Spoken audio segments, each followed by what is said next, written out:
Shalom bien-aimé, je confesse que tu vas excellemment bien. Alors aujourd'hui, on se retrouve dans une nouvelle petite vidéo, ce que c'est et ce que ce n'est pas. Et nous allons parler du service. Oui, très important le service. Déjà, d'entrée de jeu, il faut que tu saches que le service n'est pas réservé à une catégorie de personnes.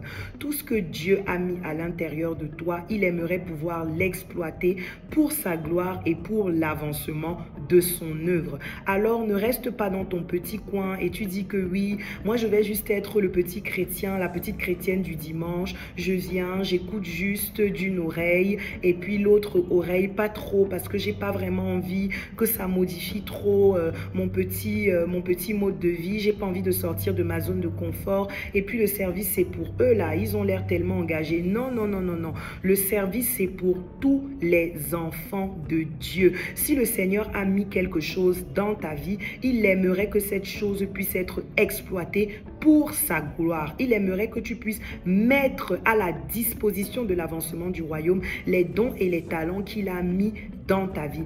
Mon père spirituel, le très révérend apôtre Julius Seki, avait dit quelque chose une fois qui m'a beaucoup marqué. Il a dit, nous devons veiller à aller au ciel en étant vide. Parce que quand nous venons en fait sur terre, le Seigneur nous remplit de plusieurs choses. Mais il ne nous remplit pas de ces choses-là pour que nous laissions ces choses-là dormir.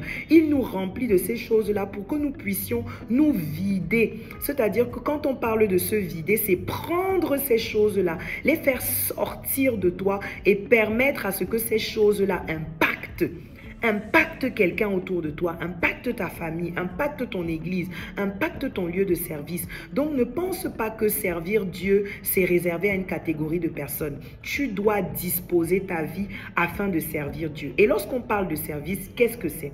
Le service, c'est le fait de consacrer sa vie, ses talents, ses actions à l'accomplissement de la volonté de Dieu. Avec quoi? Amour et obéissance. C'est très important de prendre en compte ces deux éléments. Avec amour et avec obéissance.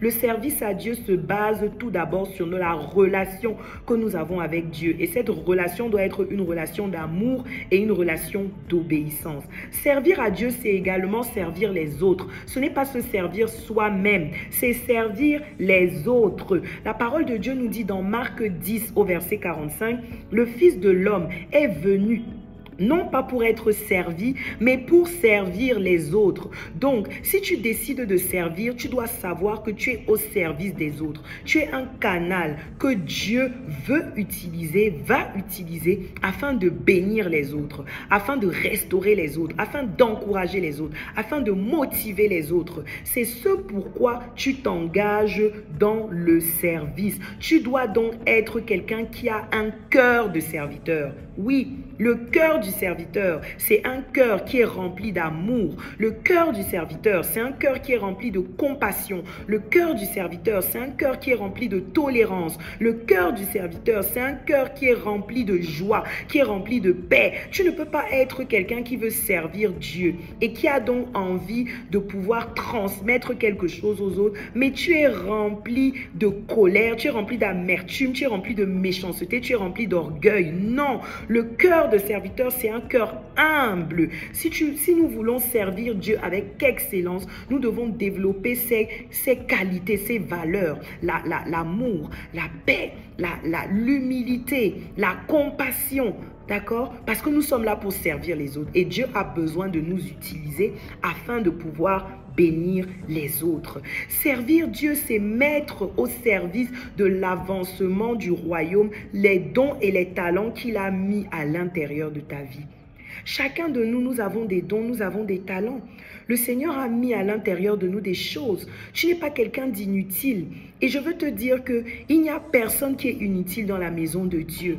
Tout ce que tu peux faire dans la maison de Dieu, tout ce que tu peux faire pour l'avancement du royaume, tout ce que tu peux faire pour bénir les autres est important aux yeux de Dieu.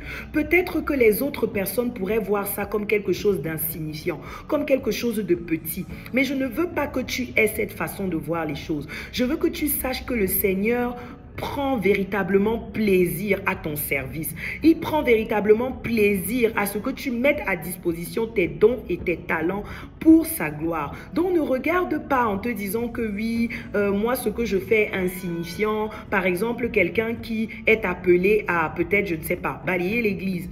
Tu vas peut-être te dire que oui, moi je suis juste appelé à balayer l'église et pendant ce temps, les autres personnes ont un statut peut-être plus valorisant tel que celui de chanter à la chorale. Mais détrompe-toi.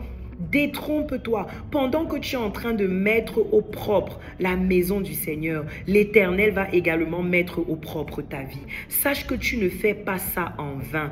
Et sache que ton service ne passe pas inaperçu aux yeux de Dieu. La parole de Dieu nous dit dans 1 Corinthiens 15, au verset 58, « Ainsi, mes frères et sœurs bien-aimés, soyez fermes, inébranlables, travaillez de mieux en mieux à l'œuvre du Seigneur, sachant que votre travail n'est pas sans résultat dans le Seigneur. » Ça veut dire que ce que tu fais n'est pas sans résultat aux yeux de Dieu. Et la parole de Dieu nous dit qu'il est le rémunérateur par excellence de ceux qui le cherchent. Donc tu dois savoir que tu récolteras tout ce que tu es en train de faire pour l'avancement du royaume de Dieu.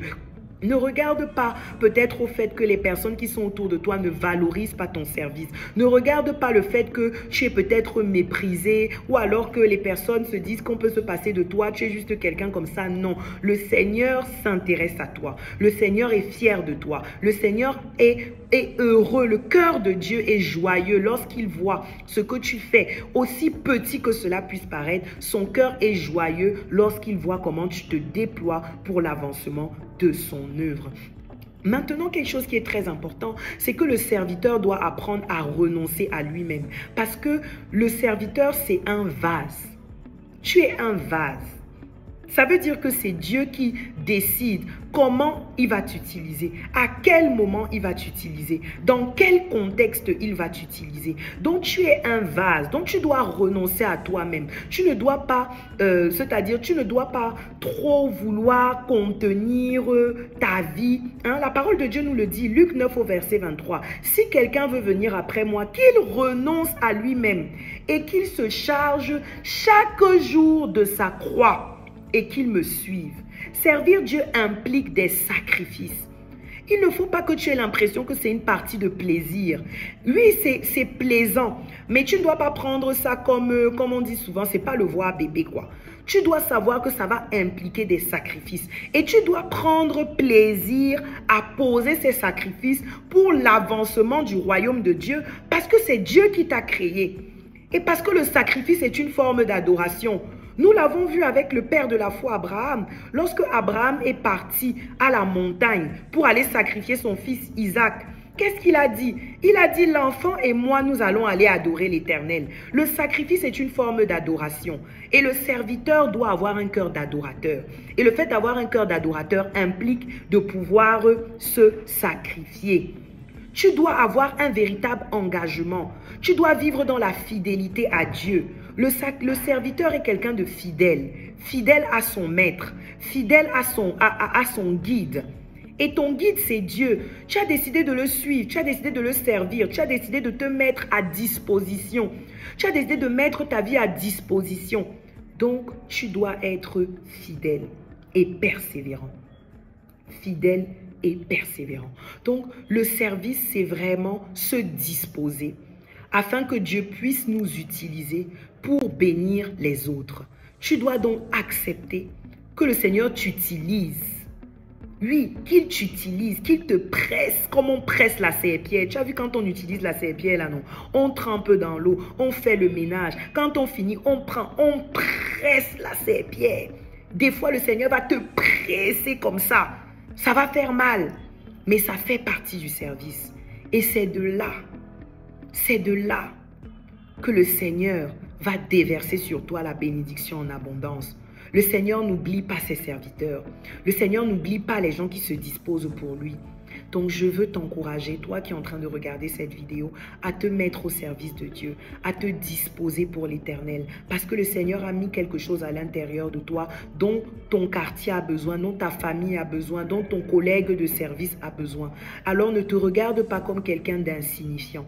Tout ce que Dieu a mis à l'intérieur de toi est quelque chose d'utile. Et si les autres ne voient pas la valeur que Dieu a mis à l'intérieur de toi, sache que Dieu, lui, il voit ta valeur. Tu es quelqu'un qui a de la valeur, tu es quelqu'un qui compte et le Seigneur va t'utiliser. Que le Seigneur te bénisse.